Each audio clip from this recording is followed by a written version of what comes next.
All right, good morning, guys. Today we are going to go through some experimentation for the pattern work that we will be doing on our mixed media piece of work. I'm going to explain different stages of what we would be doing today and what I would like you to do, as well as my expectations with where you end up by the end of the lesson. So what you will have, if I swap back to my camera for a minute, what I will have is a large sheet that looks like this.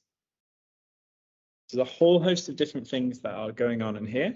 You should also have access as well to some practice pattern sheets. If you don't have this, it's not a big problem because they are on the actual document, the PowerPoint document, which is shared down here. So you can see them on the first slide. First thing I want you to do is I want you to take about 5 minutes, and in this first box here, what I'd like you to try and do is I want you to try and mix up at least 2 different types of patterns here. Okay, so you can zoom in, you can have a look, you can take 2 of the different types of patterns that you see here, and I want you to try and mix them together in that box.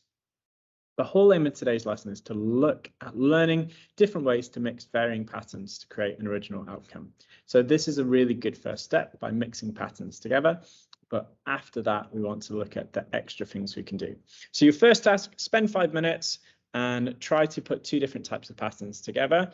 If that's the first thing you're going to start with, I want you to pause the video now and get on with it. And once you finish that, you can continue watching. So task 1 was to try the 2 patterns. Our next task is to look at the different types of patterns that we can have. Now, if we were in class, we would be trying to match these up and talk about the different types of patterns. We're going to skip over that bit for today, and I'm going to explain to you what these different types of patterns are and what they mean. And in fact, if I go down here, this is even better. So there are 4 different varieties of every single pattern that you can have. A regular pattern can be, a shape or a line, an object that repeats in a really easily identifiable manner. In this instance, we have the squares that all line up in a grid. They're all next to one another. They've got roughly the same amount of space next to them and above them as well. So they go very orderly in a line, and then you could probably predict what happens next.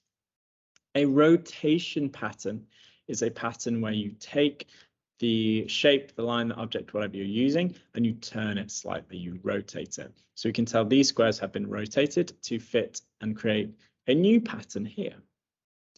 A half drop pattern is the best way to think about it is if you think of when you're building a house or building any kind of object and you put bricks down, the bricks won't line up. They'll create almost like a triangular pattern where the lines are kind of zigzagging between one another.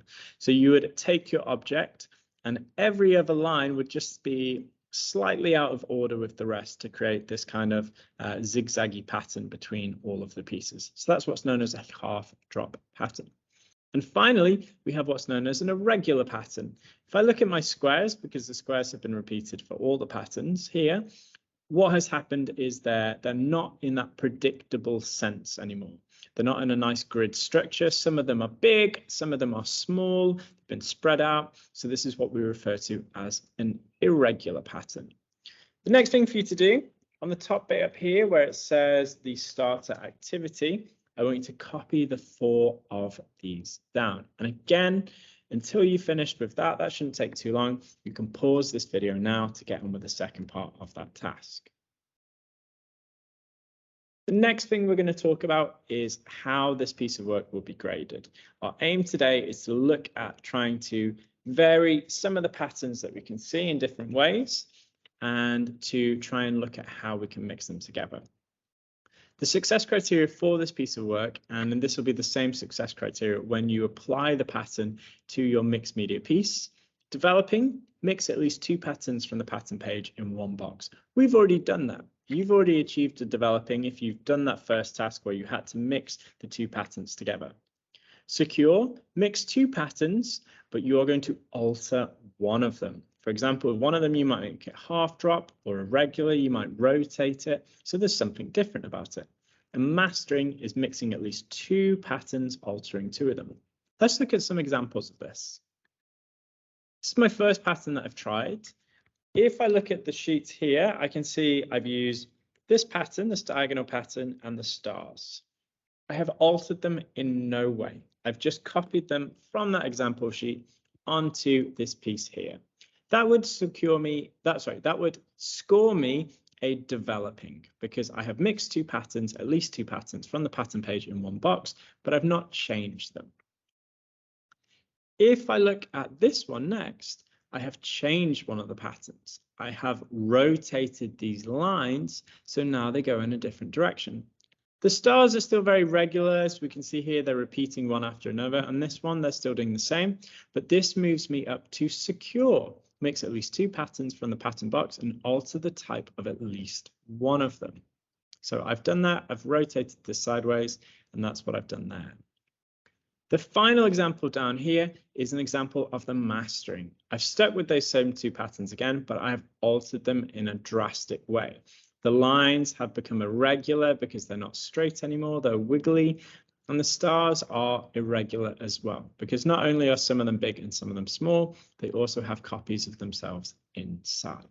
Now, there are other things you can do. You can add your own original ideas. You can mix more than two patterns together to try and create something interesting. The aim for the rest of the lesson now is for you to try and see if you can mix different types of patterns together whilst also varying them. So remember, when I say varying, I'm referring to, can you make them regular? Can you rotate them? Can you half drop them? Can you make them irregular? And you're going to try and fill the 4 spaces that you have today up with that. The beginning of next lesson, we'll look at doing a bit of a critique of them, trying to figure out what grading they would get and make the final improvements to them before we finish off this task. Hopefully that makes sense to you. I look forward to seeing these next lesson when I'm with you. Best of luck today, and I will speak to you soon.